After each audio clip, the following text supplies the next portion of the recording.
कि छोटे क्या, अभी तक बहुत से लोगों को ये नहीं पता होगा कि पानी के जरिए बिजली पैदा कैसे होती है। हालांकि ये चीज तो सभी जानते हैं कि बिजली पानी से बनती है, लेकिन कैसे बनती है ये शायद ही किसी को पता हो। क्योंकि दोस्तों, हम जितनी आसानी से एक बटन दबाकर एसी कूलर की हवा ले लेते हैं, बिजली बनाना उतना आसान नहीं है। इसमें तरह तरह के टेक्निकल वर्क की जरूरत पड़ती है, जिसके बारे में जानकर कोई भी हैरान हो सकता है। इसलिए दोस्तों, आज मैं यानी तो चलिए वीडियो शुरू करते हैं। लेकिन हाँ, वीडियो शुरू करने से पहले एक छोटी सी रिक्वेस्ट है। वीडियो के नीचे रेड कलर का सब्सक्राइब बटन दिख रहा होगा, उस पर क्लिक करके सब्सक्राइब कर लें। और साइड में बेल आइकॉन भी दिख रहा होगा, उस पर भी क्लिक कर लें ताकि आपको वीडियो मिले सबसे पहले। दोस्तों, आज के समय में इलेक्ट्रिसिटी यानी बिजली इतनी ज्यादा जरूरी हो गई है कि इसके बिना हमारा कोई भी काम नहीं होने वाला है। क्योंकि हम जंगल में तो रहते नहीं है, जहाँ हम सभी प्राकृतिक चीजों से अपनी जिंदगी जी लेंगे। हमें इस दौर में हर एक कदम पर इलेक्ट्रिसिटी की आवश्यकता पड़ती ही पड़ती है। फिर चाहे वो हवा देने के लिए एसी, पंखा, कूलर क्यों ना हो, या फिर एंटरटेनमेंट के लिए टीवी, लैपटॉप या मोबाइल फोन, इन सभी को बिजली चला रही है। इसलिए अगर 5 मिनट के लिए बिजली चली जाए तो इंसान की हालत खस्ता हो जाती है।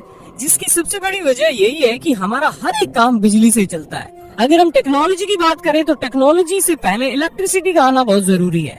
क्योंकि अगर इलेक्ट्रिसिटी नहीं होगी तो टेक्नोलॉजी का कुछ भी नहीं किया जा सकता, फिर चाहे वो कुछ भी हो।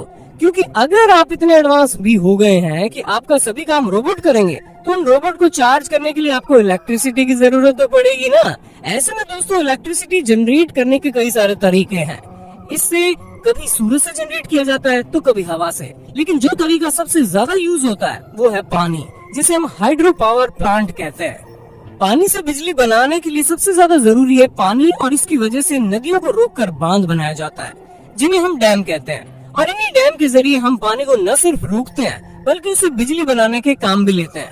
और डैम के जरिए नदी के रुख को मोड़कर उन जगहों तक पहुंचाया जाता है जहां पर पानी की कमी होती है।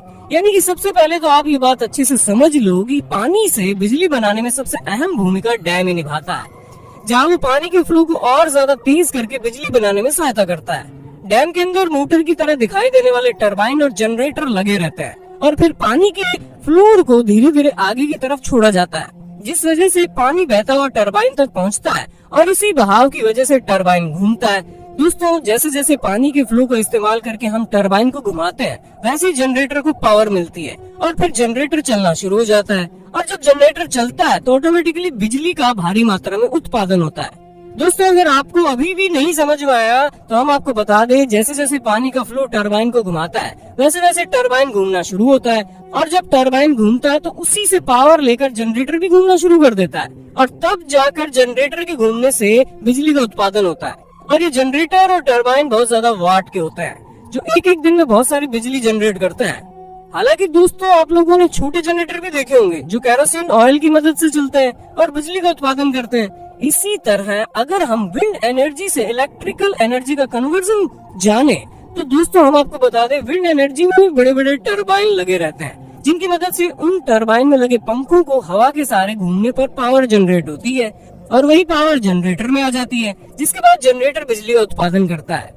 और दोस्तों, इसी तरह जब कोई एनर्जी जनरेटर में जाती है तो जनरेटर इसे इलेक्ट्रिसिटी में कन्वर्ट कर देता है, जिसके कारण हम बिजली का आनंद उठा पाते हैं। हालांकि इन सभी में सबसे ज्यादा लोकप्रिय हाइड्रोक्लोरिक पावर प्लांट है, जिसकी मदद से हम ज्यादा से ज्यादा बिजली का उत्पादन कर पाते हैं। जिसकी सबसे बड़ी वजह ये है कि अब ना तो हवा हर वक्त चलती है, और ना ही इस पूरी दुनिया में हर जगह धूप मौजूद होती है, और कोयला भी लिमिटेड मात्रा में पाया जाता है। ऐसे में जो सबसे ज्यादा सही ऑप्शन है वो पानी का ही है, क्योंकि हमारी दुनिया में पानी का विस्तार इतना ज्यादा है कि अगर उससे हम उसी तरह की इलेक्ट्रिसिटी बनाते रहे तो लाखों साल तक कभी पानी खत्म नहीं होगा।